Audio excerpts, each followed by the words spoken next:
Bonjour et bienvenue, voici notre tour d'horizon économique, géopolitique, sanitaire et boursier. Nous sommes le mercredi 23 juin pour comprendre comment tourne la planète finance. C'est sur la bourse au quotidien et nulle part ailleurs, et l'épisode du jour s'intitulera une deuxième entreprise passe la barre des 2000 milliards de capitalisation, mais Warren Buffett se désengage.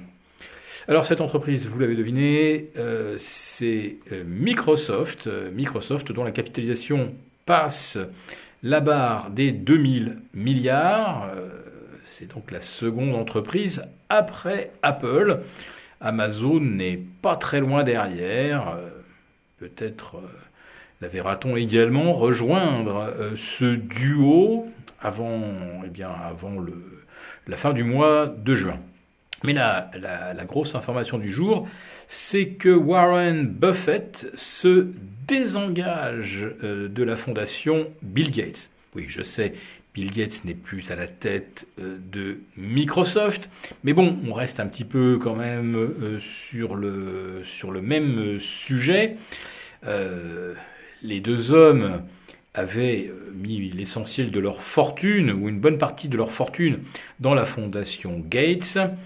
Et pour que Warren Buffett en démissionne, c'est que comme on dit, il doit y avoir de sérieux motifs. Alors on sait que l'épouse Melinda Gates a divorcé lorsque les allers-retours de Bill dans l'île des plaisirs d'Harvey Weinstein ont été révélés.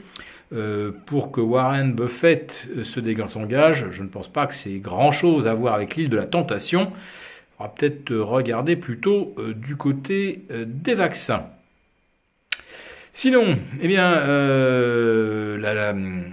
la séance de mardi avait été caractérisée par un gros trou d'air sur les cryptos et des alertes rouges avec cassure d'importants supports, voire de supports cruciaux sur le Bitcoin, sur l'Ethereum, le Binance Coin et autres Dogecoin.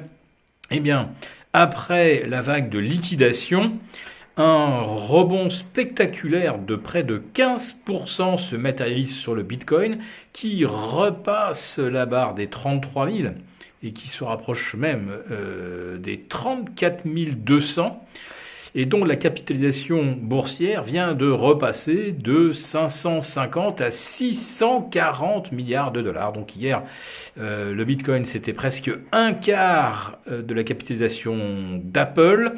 Et aujourd'hui, donc, le Bitcoin revient au-dessus de son support. Tel n'est pas le cas pour l'Ethereum, qui ne parvient pas à se redresser au-delà des 2000.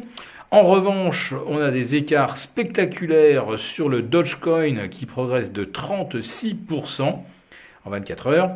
Et sur le Solana, alors le Solana c'est rien du tout, ce n'est juste qu'une crypto qui a, semble-t-il, beaucoup attiré les spéculateurs depuis le mois de février dernier. Crypto lancé, je crois, en début d'année, qui a connu un parcours absolument incroyable. Ça valait 0,001 $ et c'est monté à 0,72 $ avant de tomber à 0,18 hier pour rebondir aujourd'hui à près de 0,23. D'ailleurs, c'est le même cours pour le Dogecoin. Voilà, donc la volatilité demeure infernale sur les cryptos, mais à part le Bitcoin, ce à quoi on assiste, c'est tout simplement à un retour au niveau des anciens supports. Autrement dit, les cryptos ne sont pas forcément tirés d'affaire. Revenons maintenant au marché plus classique, au marché actions. Donc on voit que ça continue de plafonner aujourd'hui à Paris sous les 6600, 6620. Et cette fois-ci, c'est à cause des valeurs du luxe, les fameuses call, KHOL, avec une dégradation de recommandations par HSBC qui plombe notamment Kering et Hermès qui sont dégradés d'un cran, tandis que pour LVMH, HSBC reste à conserver, mais LVMH qui venait d'inscrire un nouveau record absolu à près de 700 € vendredi, eh bien LVMH subit également quelques prises de bénéfices et perd 1,5%. L'Oréal s'en tire mieux avec moins de 1% de repli. En tout cas, ce secteur a doublé de valeur en l'espace de 14 mois. Il était normal qu'à un moment ou à un autre, on assiste à quelques prises de bénéfices. Mais la tendance haussière n'est pas invalidée pour autant sur les valeurs du luxe.